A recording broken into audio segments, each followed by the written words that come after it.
Hello students, welcome to Sunny Rai tutorial classes. तो आप सब कैसे हैं? उम्मीद करता हूँ आप सब अपने परिवार के साथ स्वस्थ और मस्त होंगे।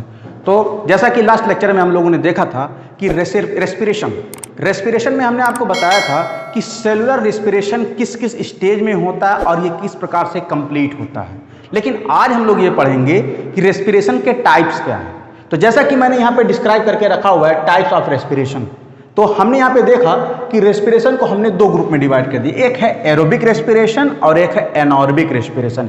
एरोबिक मतलब हवा के प्रेजेंस में, एनारोबिक मतलब हवा के एब्सेंस में।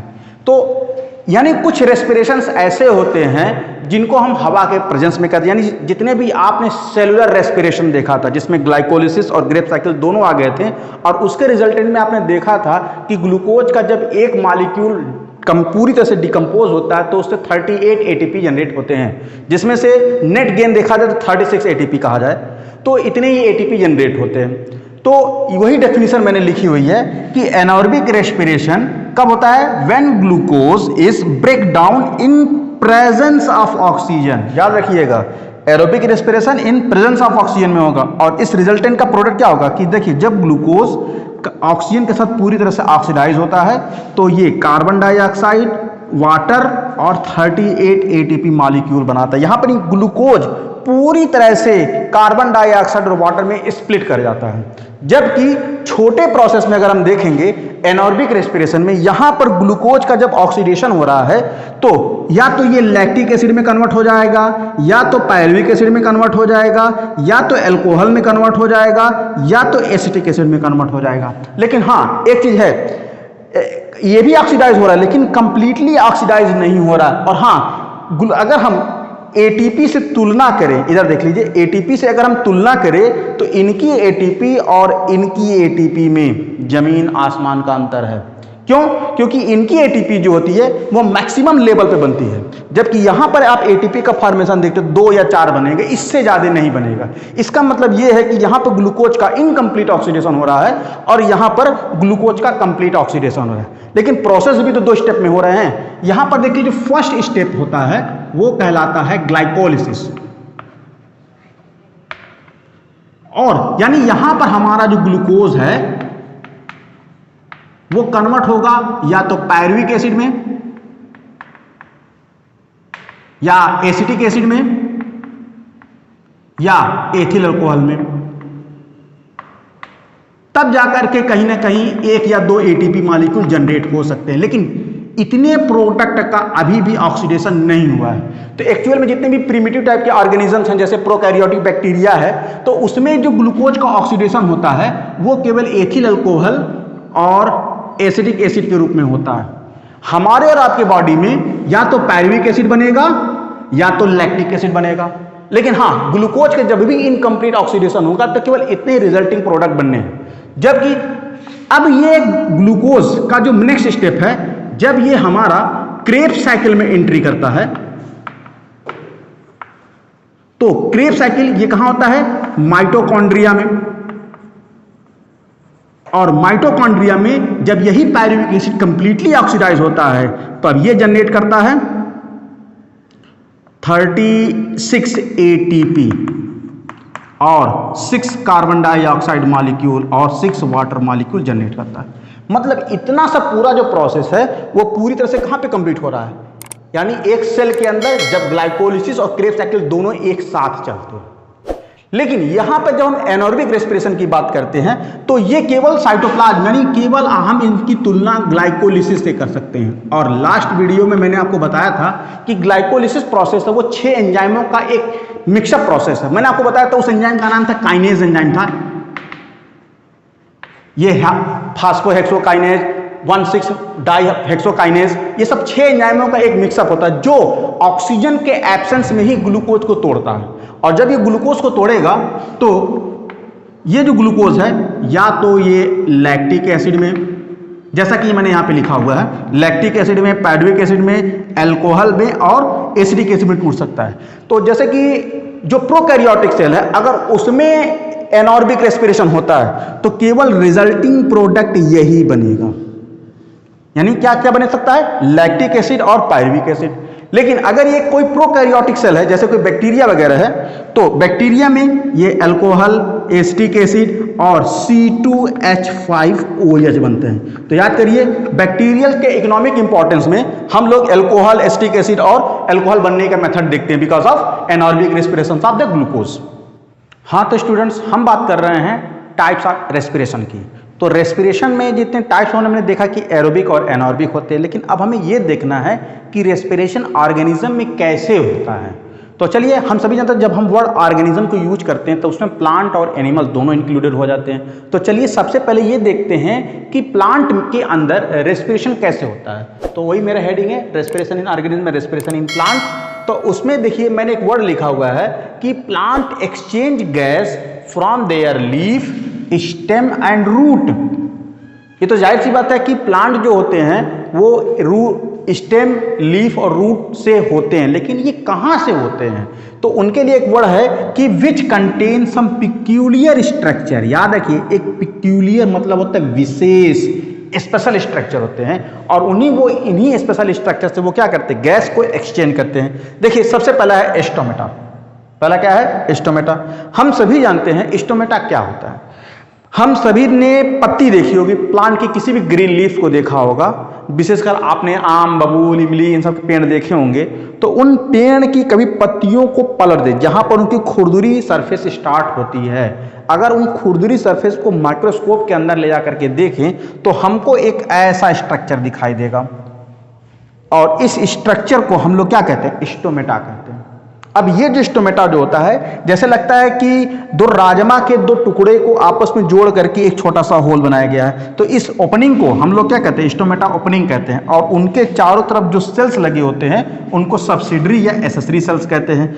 और हमारा जो बीन शेप जो स्ट्रक्चर होता है, जो सेल होता है, वो एक कवरिंग से ढका होता है, और इस बीन शेप वाले सेल को हम लोग क्या कहते हैं? गार्ड सेल कहते हैं। और इस गार्ड सेल के अंदर क्या होते हैं? मोटे मोटे दो ठो न्यूक्लियस होते हैं, और वो चारों तरफ से क्या होता है? क्लोरोप्लास्ट से भरे होते हैं। क्वेश्चन ये होता है कि आखिर ये स्टोमेटा करता क्या? देखिए, स्टोमेटा जो होते हैं प्लांट के अंदर दिन के समय खुल जाते हैं और रात के अंदर बंद हो जाते हैं। लेकिन अगर आपने कोई सकुलेंट प्लांट देखा होगा, सकुलेंट प्लांट मतलब ऐसे प्लांट जिनकी पत्तियां काफी मोटी होती है, जैसे आपने देखा होगा एलोवेरा देखा होगा, आपने देखा होगा कैक्टस देखा होगा, नागफनी देखा होगा। तो इन सब प्लांट की पत्तियां काफी मोटी होती हैं, और मोटी होने की वजह से यहाँ पर जो स्टोमेटा होते हैं काफी सनकेन होते हैं, मतलब उनके लीफ के अंदर धसे होते हैं, और धसे होने की वजह से उनके यहाँ स्टोमेटा जो होता है वो रात के समय खुलते हैं और दिन के समय बंद हो जाते हैं। तो चलिए अब हम यहाँ पे देखते हैं कि आखिर ये जो हमारे पत्तियों, जनरल पत्तियों में पाया जाता है, उसके अंदर किस प्रकार से खुलते और बंद होते हैं। हम सभी जानते हैं सभी प्लांट के जो सेल्स होते हैं वो फोटोसिंथेटिक होते हैं। फोटोसिंथेटिक होने के लिए उनके अंदर क्या होना चाहिए? उनके अंदर होना चाहिए क्लोरोप्लास्ट। अब ये क्लोरोप्लास्ट क्या करते हैं? क्लोरोप्लास्ट जैसे ही सूरज की रोशनी इन क्लोरोप्लास्ट पे पड़ती है तो ये अपना फोटोसिंथेसिस प्रोसेस स्टार्ट करते हैं। और आप सभी जानते हैं कि फोटोसिंथेसिस प्रोसेस जैसे ही स्टार्ट होता है उनके अंदर ग्लूकोज का फॉर्मेशन हो जाता है, यानी C6H12O6 का फॉर्मेशन हो जाता है।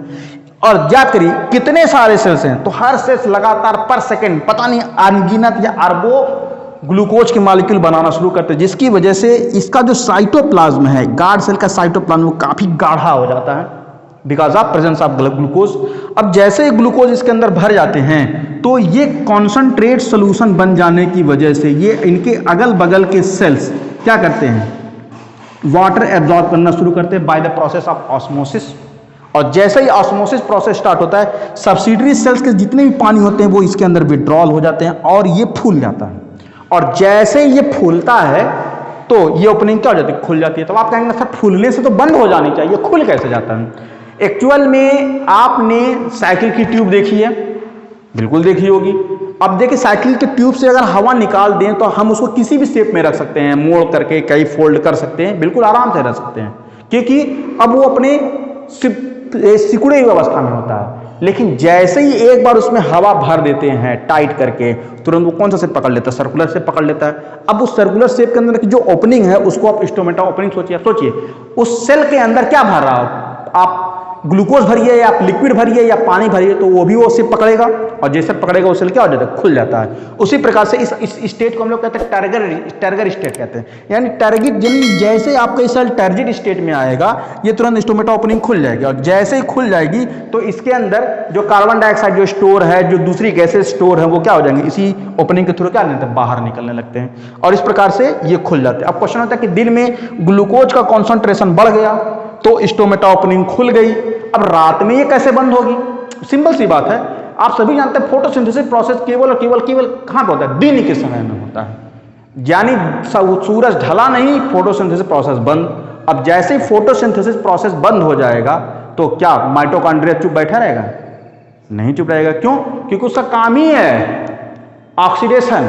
तो वो माइटोकॉन्ड्रिया जो इनके सेल्स के अंदर हैं वो लगातार इस ग्लूकोज को ऑक्सीडेशन करते रहते हैं, जिसकी वजह से कार्बन डाइऑक्साइड और वाटर मॉलिक्यूल निकलते रहते हैं। तो वाटर मॉलिक्यूल वापस अपने सेल्स की ओर जाना शुरू कर देते हैं, और कार्बन डाइऑक्साइड चूंकि गैस है वो इसी स्टोमेटा ओपनिंग द्वारा बाहर निकलता रहता है। तो धीरे धीरे क्या हो जाता है, ये फिर पिचक जाता है, और जैसे पिचक जाता है स्टोमेटा क्या हो जाते हैं, बंद हो जाते हैं। तो इस प्रकार से स्टोमेटा के खुलने और बंद करने के प्रोसेस को आप एक्सप्लेन कर सकते हैं।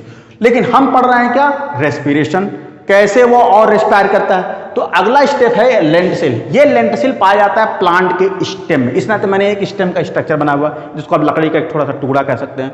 आपने लकड़ी के उस टुकड़े को देखा होगा, तो आपने देखा होगा जब भी लकड़ी के टुकड़े को देखा होगा तो आपको उसके अंदर ऐसे फटी फटी दरारें दिखती होंगी। इन्हीं फटी हुई दरारों को हम लोग क्या कहते हैं, लेंटिसिल्स कहते हैं। अब क्वेश्चन होता है कि सर ये फटी हुई दरारें बनती कैसी है?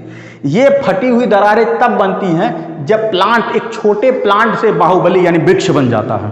तो जाहिर सी बात है, अब आप बचपन से बड़े हो रहे हैं, और बड़े हो रहे हैं तो आपने कोई ना कोई कपड़े ही पहने होंगे, इस वक्त टी शर्ट पहने होंगे, शर्ट पहने होंगे, और जब पहने होंगे तो सोचिए क्या एक बार आप अपने वही बचपन का कपड़ा पहने रहें और अपने आकार को इस आकार में लाइए, तो क्या वो कपड़ा आपके बॉडी की ग्रोथ को रोक पाएगा? नहीं, बल्कि वो क्या, वो कपड़े बीच बीच से क्या जाएंगे, फट जाएंगे, बिल्कुल बाहुबली के आकार में, बिल्कुल हीमैन के आकार में वो कपड़े फटना शुरू कर देंगे। और जैसे ही कपड़ा फटना शुरू कर देगा आप अपने बाहुबली अवतार में आ जाएंगे। इसका मतलब ये हुआ कि इस प्लांट के ऊपर जब वो छोटा था तो उसके ऊपर एक कवरिंग पाई जाती थी जिसको बार्क कहते हैं। ये प्लांट का कपड़ा था। अब प्लांट जैसे जैसे बचपन में धीरे धीरे बड़ा होना शुरू कर दिया तो वो कपड़े क्या फटना शुरू कर देते हैं, और जब वो फटना शुरू करते हैं तो उन्हीं के प्लांट के बीच में ऐसे छोटे दरारें बन जाती हैं, और इन्हीं दरारों को हम लोग क्या कहते हैं, लेंटिसिल्स कहते हैं। यानी प्लांट अपने जब बाहुबली रूप में आएगा तो उनके कपड़े फट जाएंगे, और जब कपड़े फट जाएंगे तो वहां से कार्बन डाइऑक्साइड और दूसरी गैसें क्या हो जाएंगे, एक्सचेंज होना शुरू कर देती हैं। तो इन्हीं फटी हुई दरारों को हम लोग लेंटिसिल कह लेते हैं। तीसरा प्रोसेस है जनरल बॉडी सरफेस। अब जनरल बॉडी सरफेस क्या होता है कि प्लांट के टिप से लेकर के उसके रूट हेयर तक जितने भी स्ट्रक्चर होते हैं, जो भी हल्के फुल्के हीट या गैसेस से कांटेक्ट में आते हैं, वो अपने सरफेस से ट्रांसपीरेशन प्रोसेस तो कर ही सकते हैं। जैसे उसके लिए जिंदा होना जरूरी नहीं है। जैसे आपने आपके सूखे गीले कपड़े को जब धूप में डाल दे सूखने के लिए, तो क्या वो सांस लेता है? नहीं, बल्कि वो धीरे धीरे गैस को निकालता रहता है, यानी उसके वाटर मॉलिक्यूल निकलते रहते हैं। तो उसी तरह से प्लांट जिंदा हो या मुर्दा हो, लेकिन जब सूरज की रोशनी उस पर पड़ती है तो टेम्परेचर डिफरेंसेस की वजह से वाटर मॉलिक्यूल जो इसके सरफेस पे जमा है वो क्या गैस के रूप में एक्सचेंज होना शुरू करते हैं, और इसे भी कहते हैं क्या, जनरल बॉडी सरफेस देखा था। तो उसी प्रकार से डिफरेंट काइंड्स के एनिमल्स भी हैं जो रेस्पिरेशन प्रोसेस को क्या करते हैं, कंप्लीट करते हैं। जैसे हम देख रहे हैं रेस्पिरेशन फ्रॉम बॉडी सरफेस। बहुत सारे प्रिमिटिव ऑर्गेनिजम्स हैं, जैसे आप प्रोटोजोआ से एनिलिड्स की बात करते हैं, ये सब सभी नॉन कॉर्डेट एनिमल्स हैं, और ये क्या करते हैं, इनके पास कोई विशेष प्रकार का रेस्पिरेटरी ऑर्गन नहीं होता। इस नाते ये सभी एनिमल प्रोटोजोआ से एनिमल तक, एनिलिड्स तक, ये सभी क्या करते हैं, जनरल बॉडी सरफेस से क्या करते हैं, रेस्पिरेशन करते हैं। एक्चुअल में होता क्या है कि इन बॉडी को रेस्पिरेशन करने के लिए इनका जो पूरा बॉडी सरफेस है वो हमेशा वेटेड होना चाहिए और हमेशा या पानी के कांटेक्ट में होना चाहिए। तो जिसकी वजह से ये इन्वायरमेंट से सीधे CO2 रिलीज कर सकते हैं और ऑक्सीजन रिसीव कर सकते हैं।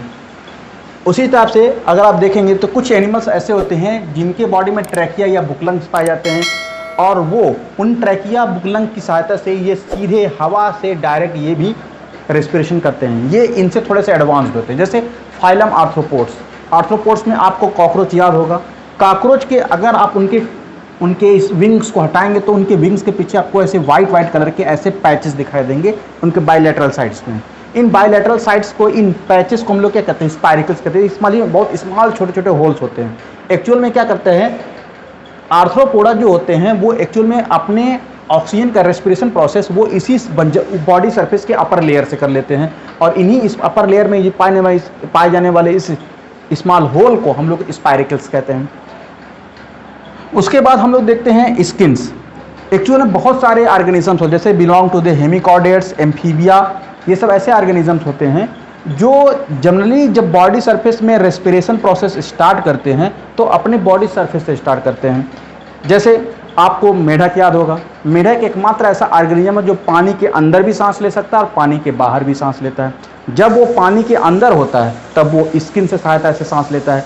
एक्चुअली में उनके स्किन में छोटे छोटे कैविटीज़ होती हैं और वो उन कैविटीज़ के माध्यम से अपने बॉडी सरफेस जितने भी ऑक्सीजन वो कार्बन डाइऑक्साइड उस कैविटी में रिलीज़ कर देते हैं और कैविटी उसको इन्वायरमेंट में रिलीज़ कर देता है और वो पानी में घुले हुए ऑक्सीजन को वहाँ से ट्रैप कर लेते हैं। इस प्रकार से वहाँ से रेस्पिरेशन कर लेते हैं। गिल्स, कुछ ऑर्गेनिजम्स ऐसे तो जिसको गिल्स वही ऑर्गेनिज्म होता है जो सभी पानी में पाए जाते हैं।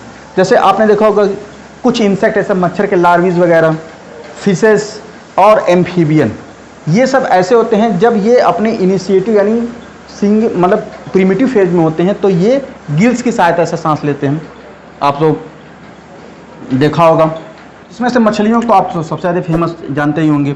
गिल्स एक बहुत स्मॉल स्ट्रक्चर होते हैं, गलफड़ों में पाए जाते हैं, जिसके तो पानी एब्जॉर्ब करते हैं और पानी में घुले हुए ऑक्सीजन को क्या करते हैं, वो रिसीव कर लेते हैं।